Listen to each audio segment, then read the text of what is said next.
Alright guys, I'm fixing this snowblower, Greenworks. It's pretty good. This is all electric. It's 10 amps. So the customer told me his belt keep popping up, and I took this plate apart. So this thing had a, oops, we dropped the washer. Where did we drop the washer from? Okay, this washer goes right there. Alright, so I took off a 17 millimeter right here. I took up all of the Phillips screws.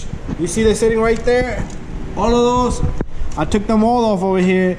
And once I took that 17 millimeter off, this cover comes off.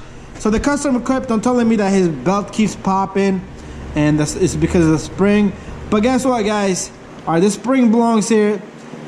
I want to give you a little bit of detail that if you have a snowblower, you have to maintain it, guys. You got to maintain it. Everyone, check out things. Check your knobs. You know, at least you could do this. Check your knobs, alright? But this particular one, I want to tell you few things.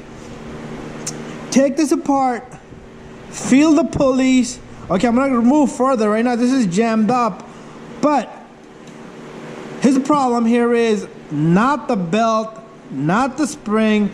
This bearing is locked in. Okay, this bearing, he probably put this away in the last winter. He put it away and he took it apart this winter. Boom, yeah, belt popped open. But a good thing his belt didn't break.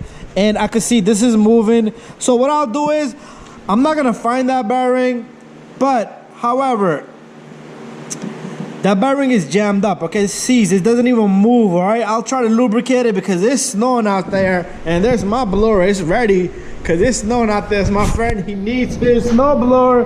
Woo! Peace out. But anyway, guys, what I would recommend is, before you put your snow blower away, after let's say it snowed today, within 2 weeks this is gonna jam up, okay? So take it apart. It'll take you a few seconds, okay? What I like to do is, personally, in my stuff, I like to make things easy. I don't want to take this thing apart. So what I'll do is I'll drill a small little hole in the plate right there. I'll drill a hole, I'll line it up, see where it is. So every use, WD-40, I'll drill a small hole right here. I'll throw some in there, all right? That's how simple it is. Even this is going to prevent this rust probably a little bit. But take it apart, it took me 30 seconds, all right? So throw some lube here. WD-40 should do the job. But what I'm going to do is I'm going to put WD-40 on it. And hopefully that works out. So take care of your snowblower. Check your tires. Okay, check the lugs. Little things going to help, okay? Little things. What if this thing get corroded and you think your snowblower is not working just because it's not making the contact? Anyway, thank you for watching, guys. I hope this helps you.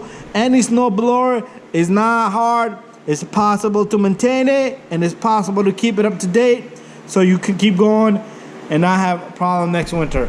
Okay, so I did manage to get a bearing, and there's a part number on the bearing, but if you need to get this bearing, it's 203. What is this? SS. That's the number on this.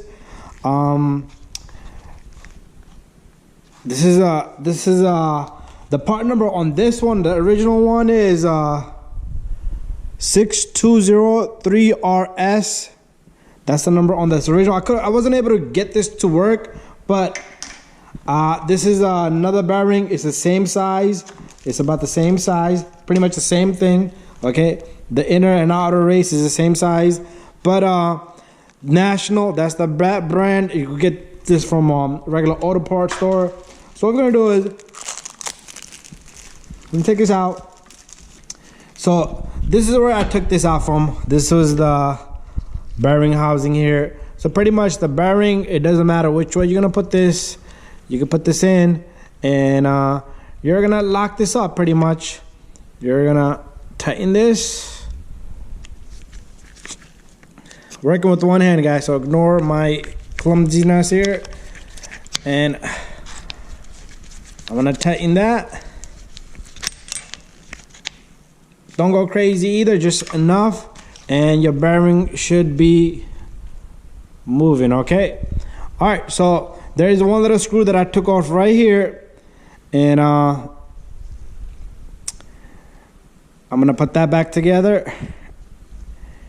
All right, I can put that in later, no problem. But you're gonna have to force this spring in. I'm sure you can manage it. and the little spring. So I'm gonna show you once I'm all done. All right, I took this apart and put the belt all around. The belt looks good. I do not have a part number on the belt, so I'll show you once it's all done.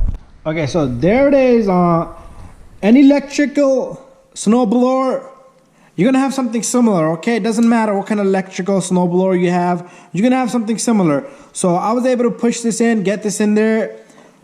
It's an easy tactic. You just gotta force it in, and this sits right there. Put that little screw right there. This little spring sits here. What it does is it keeps the tensioner from coming outward, okay? And then our cover just goes on. Bada bing, bada boom, and we're gonna run this once I'm all completed, but I cannot run it with this thing open, okay? All right, so I got this thing plugged over here. Let's see what happens over here. Check this out. Bada bing, bada boom. All right, thank you for watching, guys.